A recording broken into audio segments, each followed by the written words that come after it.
السلام علیکم طلبہ و طالبات، آج ہم 12ویں جماعت کے سماجیات کی مضمون کو دیکھنے جا رہے ہیں۔ سب سے پہلے ہم سماجیات کے نصاب کو سمجھنے کی کوشش کرتے ہیں۔ ہمارا سماجیات کا نصاب جو ہے 2 حصوں پر مشتمل ہے۔ حصہ اول، حصہ دوم، پارٹ فرسٹ، پارٹ سیکنڈ۔ حصہ اول میں آپ کو جو ہے 6 یونٹس ہیں، 6 اکائیاں ہیں، اور حصہ دوم میں اقتباس ہے۔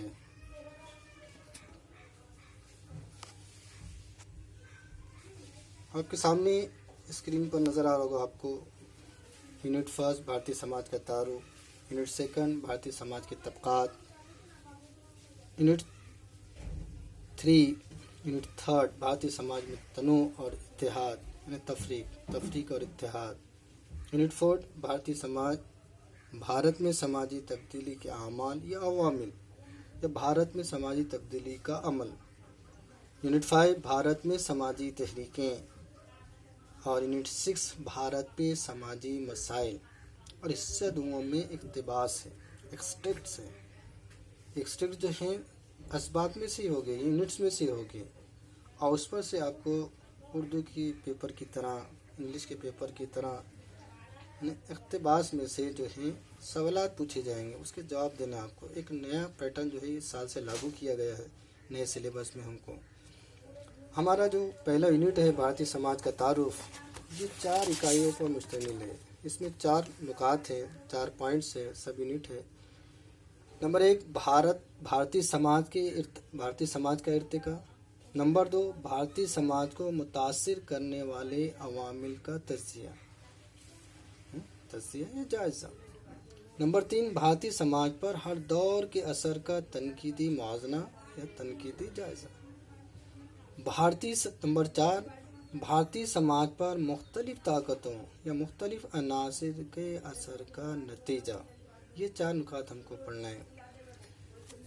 چلو یونٹ نمبر 1 بھارتی سماج کا تعارف ہم دیکھتے ہیں، اس کی تمہید کو پڑھنے کی کوشش کرتے ہیں۔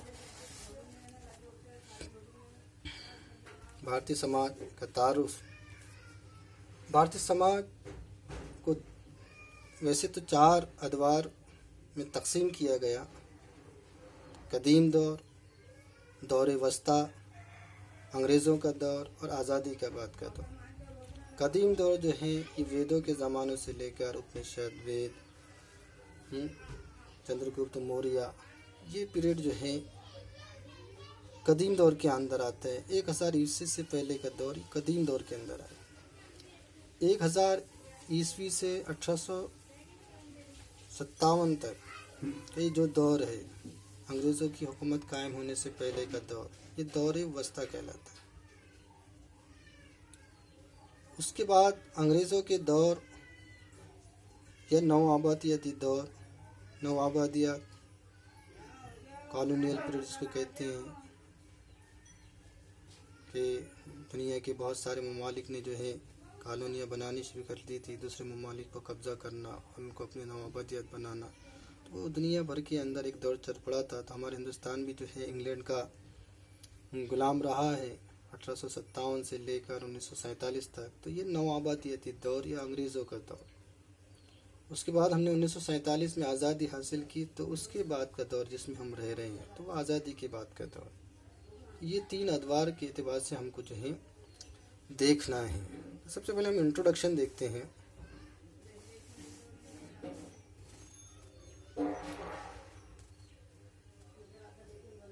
سماجیات کے طالب علم ہونے کی حیثیت سے آپ کے لیے انسانی سماجی برتاؤ کے مختلف پہلوؤں سے واقف ہونا ضروری ہے۔ اگر آپ سماجیات کے طالب علم ہیں تو آپ کو جو ہے انسانی جو سماجی برتاؤ ہے اور اس کے جو مختلف پہلو ہیں اس سے واقف ہونا ضروری ہے۔ اب یہاں پر ہمارے لیے سماجی برتاؤ کو سمجھنا ضروری ہے۔ سماجی برتاؤ سے کیا مراد ہے؟ سماجی برتاؤ سے مراد انسان کے معاملات ہیں، عادت و اطوار، اخلاق، سماجی تعلقات، دوستوں کے ساتھ، دشمنوں کے ساتھ، اس کے عقائد، اس کی زبان، سب سماجی برتاؤ ہے۔ ماہرین سماجیات ان عوامل یا ان عوامل یا ان عناصر، حالات اور صورت حال کو سمجھنے کی کوشش کرتے ہیں جو ماضی میں انسانی برتاؤ کو متاثر کرتے رہے ہیں۔ کون سے عوامل، کون سی صورت حال؟ انسان کے معاملات، اس کے اخلاقیات، اس کے عادت و اطوار، اس کی زبان، غربت، امیری، یہ جو بھی حالات رہے ہیں اور آج بھی ہماری زندگیوں پر اثر انداز ہو رہے ہیں، ماضی میں بھی ہوتے رہے ہیں اور آج بھی ہو رہے ہیں، اس کو سمجھنے کی کوشش کرتے ہیں ماہرین سماج۔ یہ ایک بدیہی حقیقت ہے، یعنی ایک واضح حقیقت ہے کہ ہم جس نوع کے سماجی تعلقات رکھتے ہیں، جس قسم کے، جس طرح کے سماجی تعلقات رکھتے ہیں، ان کے مطابق ہی ہمارا برتاؤ ہوتا ہے۔ یعنی دوستانہ تعلقات ہے تو ہمارا برتاؤ بھی ویسے ہی ہوگا، دشمنانہ تعلقات ہے ہمارا برتاؤ بھی ویسے ہی ہوگا، یعنی جیسے ماحول میں ہم رہتے ہیں تو ہمارا برتاؤ بھی ویسا ہوتا ہے۔ مثلا مثال کے طور پر سمجھا رہا ہے، مثال دے کر یہاں پر آپ کی نشو و نما ایک ایسے گھر میں ہوئی ہے جہاں صبح بیدار ہونے کے بعد غسل کرنے اور ناشتہ کرنے کا رواج ہو، تو آپ کا معمول بھی بن جائے گا، یعنی آپ بھی روزانہ غسل کرنے لگیں گے، پھر ناشتہ لینے لگیں گے۔ اس بات کا امکان بھی ہے کہ آپ اس معمول کی تشہیر کریں، یعنی لوگوں میں بھی اس کی دعوت دیں، لوگوں کو بھی بتائیں کہ بھائی روزانہ غسل کرنا اچھا ہے، اس کے فوائد بتائیں، اور روزانہ صبح ناشتہ کرنا چاہیے انسان۔ اس کی دوسری مثال یہ ہے کہ آپ بھی اسی اصول کو نہ صرف تسلیم کر لیں بلکہ اس کی حمایت بھی کریں، یعنی روزانہ غسل کرنا، ناشتہ کرنا، آپ نے اپنی اس کو عادت ہی نہیں بنائی بلکہ اس کی حمایت بھی کرتے ہیں۔ بھائی صحیح ہے۔ مختصر یہ کہ ہمارے سماجی تعلقات کا انحصار ہمارے قول و فعل، ہماری ترجیحات، پسندیدگی اور ناپسندیدگی، یعنی پسند اور ناپسند، تعصب، عقائد اور روزمرہ کے معاملات وغیرہ پر ہوتا ہے۔ تمام چیزوں کا ہمارے تعلقات کے انحصار ہمارے کہنے، کرنے، ہم کیا چیزیں پسند کرتے ہیں، ناپسند کرتے ہیں، ہمارا تعصب، عقائد اور روزمرہ کے جو معاملات ہیں، ان تمام چیزوں پر ہمارے سماجی تعلقات کا انحصار ہوتا ہے۔ ہندوستانی تہذیب اتنی قدیم ہے کہ اس وقت سماجیات کو علم کا مرتبہ حاصل نہیں تھا۔ اگر ہم ماضی میں جا کے دیکھیں تو sociology as a subject consider نہیں کیا جاتا تھا۔ آپ کو یاد ہوگا کہ سماجیات کا بحیثیت علم یورپ میں 19ویں صدی کے وسط میں وجود ہوا۔ آپ کو یاد ہوگا کہ سماجیات کا بحیثیت علم ایز اے سبجیکٹ یورپ کے اندر 1835 کے اندر ایز اے سبجیکٹ اس کو جو ہے کنسیڈر کیا گیا۔ پہلی مرتبہ اگست کامٹ نے 1835 کے اندر اس کو جو ہے ایک سبجیکٹ کی حیثیت دی، اس کو اگست کامٹ نے 1835 میں، اس لیے اس کو 19ویں صدی کے وسط میں بتا رہا ہے۔ یہاں سوال پیدا ہوتا ہے کہ پھر ہمیں عہد قدیم کے انسانوں کی سماجی زندگی کا علم کیسے ہوا؟ جب 1835 میں 19ویں صدی کے وسط میں سماجیات ایک سبجیکٹ کی شکل اختیار کرتا ہے تو سوال پیدا ہونا لازمی ہے کہ عہد قدیم کے انسانوں کی سماجی زندگی کا ہمیں علم کیسے ہوا؟ اس کا جواب ہے ماہرین آثار قدیمہ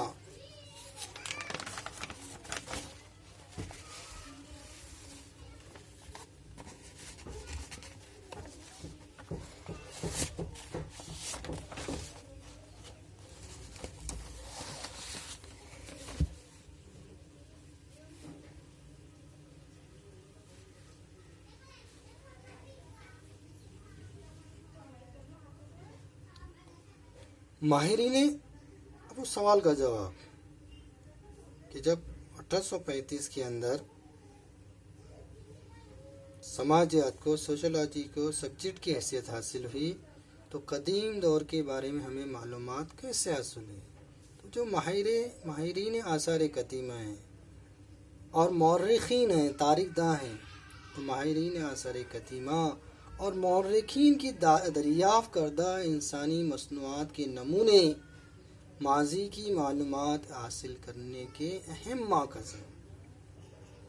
یعنی جو ماہرین آثار قدیمہ نے عمارتوں سے، چیزوں سے، زبان سے جو چیز سے معلومات حاصل کی ہیں، مورخین کے زمانے کے مورخین نے جو لکھا ہے، تو وہاں سے ہم کو ماضی کے سماج کی حالت کا پتہ چلتا ہے، وہ ماخذ ہے۔ ان کے علاوہ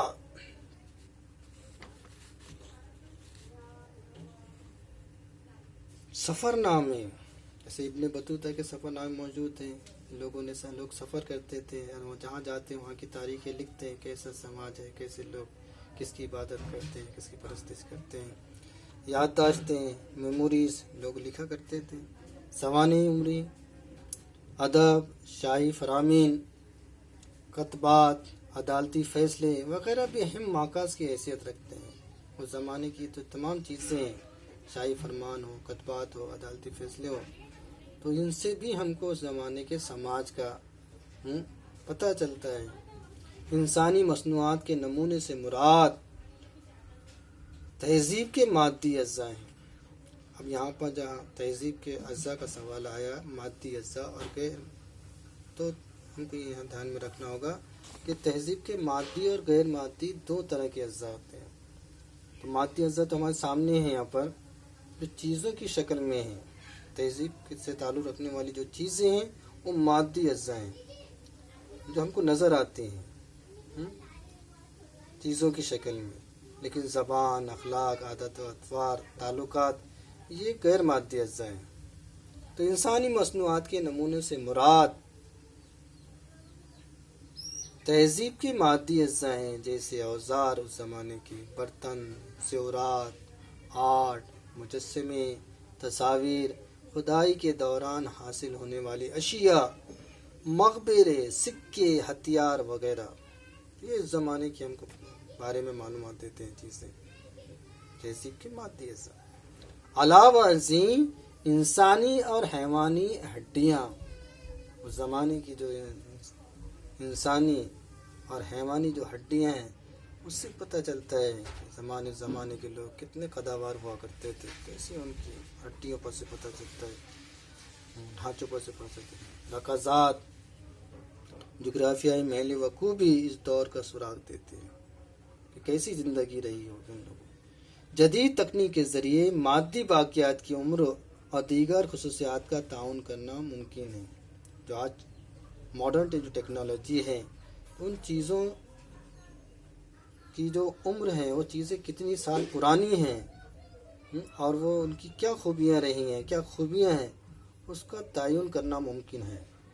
مذکورہ دریافتوں کی بنیاد پر دیے گئے مختلف بیانات اور مخالف بیانات ہمیں اس دور کی سماج زندگی کو سمجھنے میں مددگار ثابت ہوتے ہیں۔ ہزاروں برس پرانے تمدن کی ثقافت کا خلاصہ پیش کرنا ممکن نہیں ہے، کیونکہ اس دور کے باشندوں کی خصوصیات کے بارے میں بہت کچھ جاننا باقی ہے، کہ ہم پوری طرح سے ان چیزوں کو دیکھ کر ہماری رائے قائم نہیں کر سکتے ان لوگوں کے بارے میں کہ وہ لوگ کیسے رہے ہوں گے، پوری تہذیب کو بیان نہیں کر سکتے، کیونکہ ان لوگوں کے بارے میں بہت ساری معلومات ابھی ادھوری ہیں۔